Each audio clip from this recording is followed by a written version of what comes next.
ত্রিপুরায় মনরেগা প্রকল্প বাতিলের বিরুদ্ধে কংগ্রেস রাজ্য জুড়ে আন্দোলন জোরদার করছে। আগামী 16 ফেব্রুয়ারি লোকভবন অভিযানের ডাক দিয়েছে প্রদেশ কংগ্রেস, যেখানে শ্রমিকদের কাজের অধিকার ও সাংবিধানিক মূল্যবোধ রক্ষার দাবি তুলে ধরা হবে। আজ প্রদেশ কংগ্রেস ভবনে অনুষ্ঠিত বৈঠকে এই সিদ্ধান্ত গৃহীত হবে। বৈঠকে উপস্থিত ছিলেন প্রদেশ কংগ্রেস সভাপতি আশিস কুমার সাহা, বিধায়ক সুদীপ রায় বর্মন সহ অন্যান্য নেতৃত্ববৃন্দ। আলোচনায় উঠে আসে মনরেগা কার্যত বাতিল হয়ে যাওয়ায় হাজার হাজার দরিদ্র পরিবার আর্থিক সংকটে পড়েছে এবং গ্রামীণ অর্থনীতি ভেঙে পড়ার আশঙ্কা তৈরি হয়েছে। বৈঠক শেষে আশিস কুমার সাহা সাংবাদিকদের জানান, গত 10 জানুয়ারি থেকে সারা দেশে মনরেগা বাঁচাও কর্মসূচি শুরু হয়েছে এবং 6 ফেব্রুয়ারি জেলা স্তরে তা পালিত হয়েছে। তার অভিযোগ, বিজেপি সরকারের শাসনে গণতন্ত্রের উপর ধারাবাহিক আঘাত আসছে। সংসদে বিরোধীদের কণ্ঠরোধ করা হচ্ছে এবং সংখ্যাগরিষ্ঠতার জোরে শ্রমিকদের সাংবিধানিক অধিকার কেড়ে নেওয়া হচ্ছে। তিনি স্পষ্ট করে বলেন, লোকভবন অভিযানের মাধ্যমে রাজ্যের বাস্তব সমস্যাগুলো প্রশাসনের সামনে তুলে ধরা হবে। যদি সরকার দ্রুত ব্যবস্থা না নেয়, তবে কংগ্রেস রাজ্য জুড়ে আরো তীব্র আন্দোলনের পথে হাঁটবে।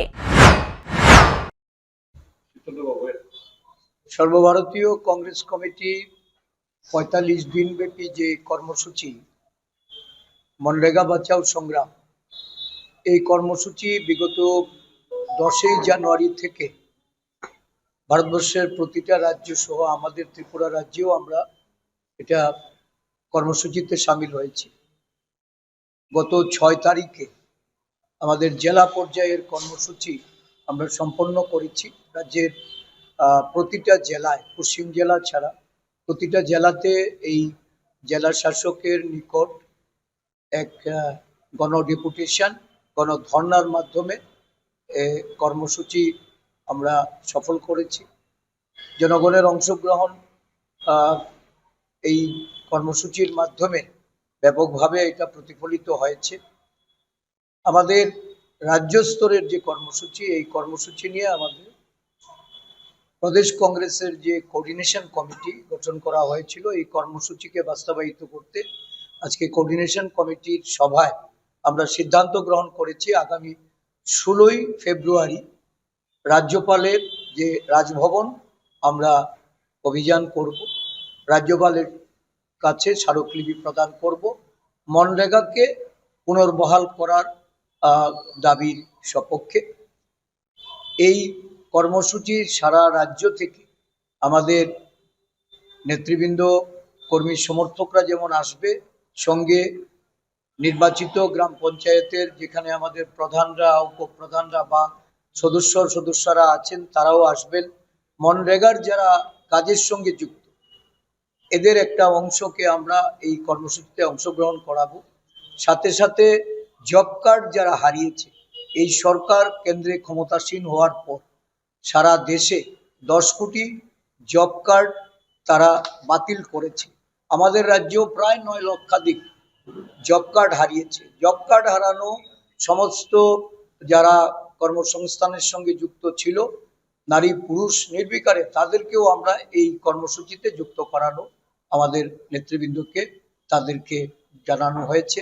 আমরা আশা করছি যে এই মনরেগা বাতিলের মধ্যে দিয়ে যেভাবে মানুষের অধিকার, কর্মসংস্থানের ক্ষেত্রে আদিবাসী, দলিত, সংখ্যালঘু, পশ্চাৎপদ এবং সাধারণ মহিলাদের যে অধিকার খর্ব করা হচ্ছে, এই মনরেগাতে মজুরি ভিত্তিক যে রাজ্যগুলি বা পঞ্চায়েতগুলিকে যে অধিকার প্রদান করা হয়েছিল, এটা খর্ব করে কেন্দ্রীয় সরকার যেভাবে তাদের নিকট ক্ষমতা কুক্ষিগত করছে, ঠিকাদারি প্রথার প্রচলন করে মনরেগার নয়, তারা যে তাদের ভিবি গ্রামজি প্রকল্প সারা দেশে চালু করতে চাইছে, তার বিরুদ্ধাচরণ সমগ্র দেশের সঙ্গে ত্রিপুরা রাজ্যেও আমরা এই আন্দোলনকে আরো বেগবান করার লক্ষ্যে 16 ফেব্রুয়ারি রাজ্যভিত্তিক এই কর্মসূচিতে আমরা যাচ্ছি।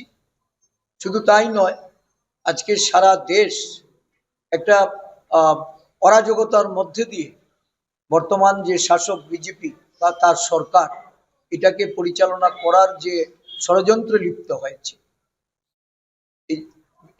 ট্রেড ডিল থেকে শুরু করে এই দেশের গণতন্ত্রের উপর যেভাবে হামলা হচ্ছে, সংসদে বিরোধী দলকে কথা বলতে দেওয়া হচ্ছে না, বিরোধী দলের দলনেতারা সেখানে কথা বলতে গিয়ে স্পিকারের দ্বারা তারা সেখানে প্রতিহত হচ্ছে।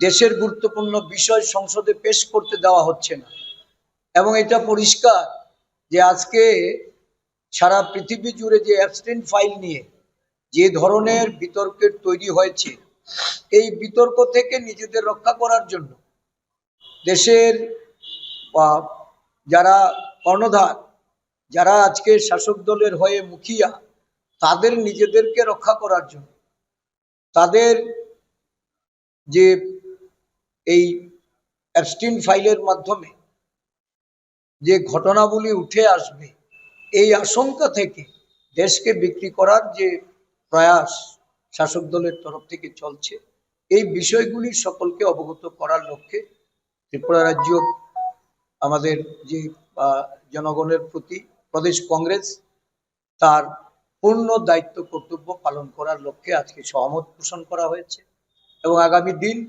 আন্দোলন আরো তেজি করার লক্ষ্যে বিভিন্ন সমস্যাগুলি নিয়ে আমরা দেখছি যে এই শহরে আজকে পরিবেশ দূষণ একটা মাত্রাতিরিক্ত জায়গায় গিয়ে পৌঁছেছে। পরিবেশ রক্ষার্থে মানুষের দৃষ্টিকে এড়ানোর জন্য পৌর নিগম বা রাজ্য সরকারের যে ভূমিকা, সাধারণ গরিব মানুষের পেটে লাথি দিয়ে ওই উন্নয়নের তকমা জড়িয়ে যারা মানুষের আহার কেড়ে নিতে চাইছে, আমরা উন্নয়নের বিরোধী, আমরা উন্নয়ন চাই, কিন্তু উন্নয়নের নামে যে নারকীয়তা চলছে তার বিরুদ্ধে সোচ্চার হওয়ার জন্য আজকের এই সভা থেকে আমরা সকল নেতৃবৃন্দ তাদের মতামত প্রকাশ করেছেন, এবং ঐক্যবদ্ধ লড়াইয়ের পক্ষে আমাদের নেতৃবৃন্দরা সহমত পোষণ করেছে। আগামী দিনগুলিতে আমরা এই আন্দোলনের পথে রাজ্য কংগ্রেস তার পূর্ণ শক্তি প্রদর্শন করবে। রিপোর্ট সংবাদ প্রতীক্ষা।